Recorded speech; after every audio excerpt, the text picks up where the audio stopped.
quinto ano, tudo bem com vocês? Estamos aqui para assistir a nossa aula de correção coletiva. Nós hoje iremos corrigir as atividades propostas na aula passada de História e Geografia. Estão lembrados? Então peguem aí o caderno de vocês. Vamos corrigir a nossa primeira atividade, que está em folha xerocopiada, certo?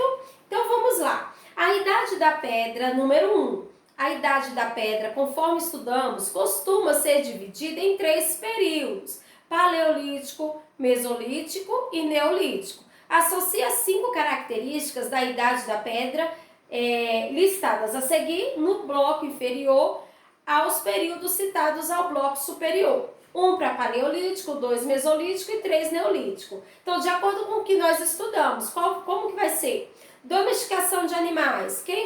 Qual foi o período onde fez a domesticação de animais? Gente, esse período da domesticação de animais foi lá no período Mesolítico, certo? Descoberta do fogo. Qual foi o período? Período Neolítico, número 3. Então, ficou 2, 3. Formas e motivos abstratos na arte, 2. Artefatos de pedra lascada, número 1, que é o período paleolítico. Difusão da agricultura, 2, certo? Questão 2. A agricultura foi responsável por mudanças significativas nos padrões de fixação e distribuição das populações humanas.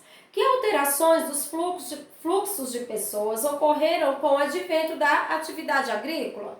Deixaram de ser nômades e passaram a ser sedentários. O que é isso? Fixaram-se em determinado local, certo? Número 3. Então, vocês vão marcar essa resposta que a tia Angélica acabou de falar para vocês. A número 3, alguns estudiosos afirmam que estamos passando por novas revoluções agrícolas. Essa afirmação tem origem no surgimento de um novo elemento na produção agrícola mundial. Qual é esse componente? Letra B, os transgênicos, certo? Questão 4. Cite uma consequência no processo de desenvolvimento da agricultura. O crescimento populacional, certo, gente? Isso porque a maior oferta de alimentos possibilitou uma vida com menos risco de acidentes. Questão 5. Com o desenvolvimento da agricultura, o que aconteceu com os grupos? Muitos grupos se fixaram em um mesmo local, formando aldeias, e as necessidades de cultivo de terra levaram à criação de novas formas de organizar a sociedade. Vou repetir. Muitos grupos fixaram em um mesmo local, formando aldeias, e as necessidades do cultivo da terra levaram à criação de novas formas de organizar a sociedade. Beleza?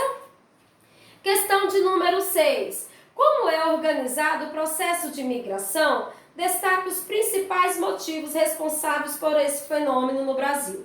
É um processo pelo qual as pessoas saem de suas terras de origem, Então, olha só, o que leva essas pessoas a agirem assim? Busca por melhores condições de vida, financeira, saúde, oportunidade para estudar.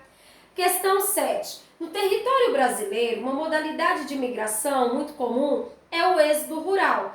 Caracteriza esse processo e aponte as suas consequências. Ele é um processo em que as pessoas mudam do campo para a cidade. As suas consequências é a diminuição na produção agrícola. Isso, né, gente? Porque quando a pessoa deixa lá o serviço no campo e vem buscar um outro tipo de serviço, o que vai acontecer? Vai diminuir essa quantidade de produção agrícola, certo? Porque a pessoa está buscando melhores condições de vida, melhores condições de trabalho, certo? Então, aí, a consequência é isso, a diminuição na produção. Migração interna. O que é a migração interna? É quando a pessoa sai de um lugar para outro, migram de um estado para outro, certo? Quando uma pessoa sai do seu estado de origem para outro estado. Letra B, migração externa, quando as pessoas migram de um país para outro. Todos realizaram essa atividade? Então vamos lá para a página 21, 23 e 25 do livro de História, beleza? Então vamos lá. Número 1. Escreva nas linhas abaixo o que foi a chamada Revolução Agrícola e quais foram as consequências desse processo. Então, vamos lá, gente. Eu quero que vocês... essa resposta aqui, como ela é um pouco maior, a tia Angélica vai ver junto com vocês em sala de aula, beleza?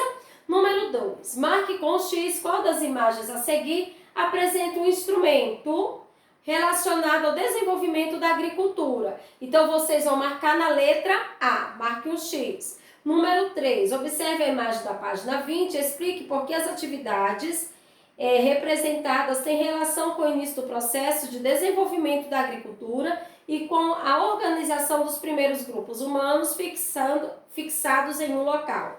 Alguma das imagens retrata elementos ligados à agricultura. Se sim, qual? Explique. Tanto a primeira quanto a segunda imagem, gente, representam atividades relacionadas à formação dos grupos humanos. Isso ocorre porque o desenvolvimento da agricultura e do pastoreio favoreceram a obtenção de alimentos e vestimentas e o crescimento dos grupos, que passaram a dividir as tarefas. Além disso, a segunda imagem mostra instrumentos que remetem à agricultura, o arado e os bastões e um animal, possivelmente um cavalo, certo? Vamos para a próxima, página 23. Leia as afirmações a seguir e assinale V para verdadeiro e F para falso. Letra A. Os vestígios das ocupações humanas de continente africano não são conhecidos pelos arqueólogos. Falso, né, gente? Letra B. As savanas da África Oriental foram habitadas por um único grupo. Falso. Letra C. Os povos viveram do pastoreio e produziram instrumentos feitos de metal. Verdadeiro. Letra D. Esses povos também eram caçadores e coletores. Verdadeiro. Letra E. Entre os primeiros povos que habitavam a África Oriental estão os que viviam apenas da caça e da coleta, e nenhum fixaram moradia em nenhuma região. Falso. Número 5. Observe a foto a seguir e responda as questões. O que é retratado na fotografia? Então, olha só, a foto retratada, ela retrata vestígios arqueológicos de Harappa, importante cidade que se constituiu como parte da civilização do Vale do Hindu. Beleza? Letra B. Explique a importância desse local para a população do Vale do Hindu. A cidade de Harappa era sofisticada. A população praticava a agricultura, a metalurgia e fazia comércio dos povos da Mesopotâmia. Letra C. Por que essa população teria se estabelecido nessa região? Para proximidade com o hindu, importante fonte de recursos para a agricultura. Beleza? Crianças, a última aí na página 25, elas são bem grandes. A tia Angélica vai dar a resposta para vocês. Porém, essas questões de respostas, perguntas e respostas, eu vou olhar novamente quando voltarmos para a sala de aula, certo? Número 1. O que são comunidades remanescentes quilombolas? São comunidades remanescentes de povoamentos criados por escravizados que resistiram às opressões da escravidão, por meio da fuga e da formação de quilombos, onde puderam preservar as práticas de sua cultura. Beleza? Número 2. Quais são as atividades realizadas na comunidade quilombola Ivopuronduva? Como essa comunidade organiza e divide o trabalho? Na comunidade quilombola Ivopuronduva, a principal atividade é a agricultura de subsistência, com o cultivo de arroz, mandioca, feijão, milho, verdura e legumes. Além disso, a comunidade produz banana orgânica e peças de artesanatos feitos de palha de bananeira. Essas atividades são organizadas pelos membros da comunidade, que dividem as tarefas relacionadas ao cultivo, à produção artesanal e a comercialização de produtos, certo? Essa última atividade é para fazer em grupo, então quando voltarmos nós vamos realizar a atividade 3. Beleza, galerinha? Espero que todos tenham realizado as correções. Tem atividades aí que iremos retomar quando voltarmos para a sala de aula. Beleza? Um beijo para vocês e até a próxima!